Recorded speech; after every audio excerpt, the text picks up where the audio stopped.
Prova especial Nelson de Almeida Prado. Tudo pronto. Faltando a colocação de Mind of Republic.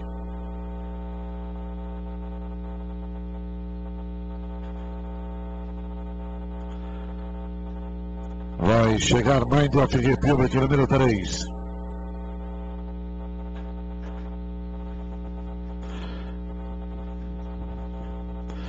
Tudo pronto. Vamos ver. Segundo pare do betting.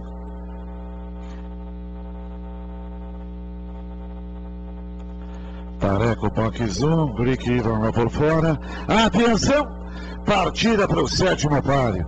E o Greek Ivan bem aberto, já sai brigando com o TikTok que domina. TikTok vai para a dianteira, Mind of Republic, segundo Magic Music em terceiro, em quarto, Greek Ivan bem aberto. Belo Valente corre no quinto lugar. Os 5 primeiros, depois Tareco e Clever Reason vão para o final da reta, vão descer a grande curva. E o trem saiu ligeiro. E o Greek Ivan vai fazer a diagonal, hein? A ponta de Mind of Republic, um corpo todo para o TikTok em segundo. Greek Ivan não fez a diagonal, ficou na miúda. Corre em terceiro. Belo Valente por dentro, em quarto, brincando e tomando o terceiro. Depois Tareco, Magic Music e Clever Reason aberto. Eles vão agarrados, segunda parte da curva. Mind of Republic na ponta, trazendo o TikTok, Greek Ivan e Belo Valente por dentro, em quarto. Compara numa segunda parte da curva e já entram pela reta final.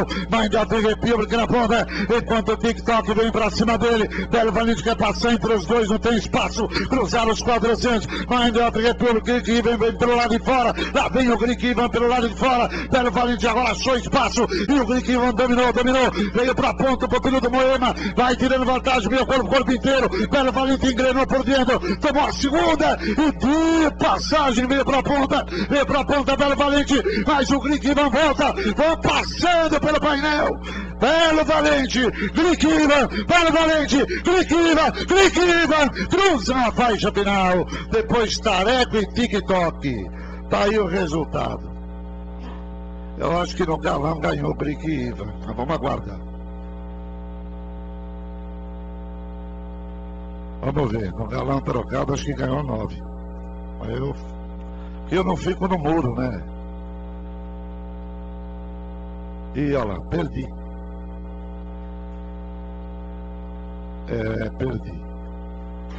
Vamos aguardar. Chegada é muito difícil. Mas o Belo Valente mostrou que pode ter ganho. Terceiro, Tareco. Quarto, chegou o TikTok.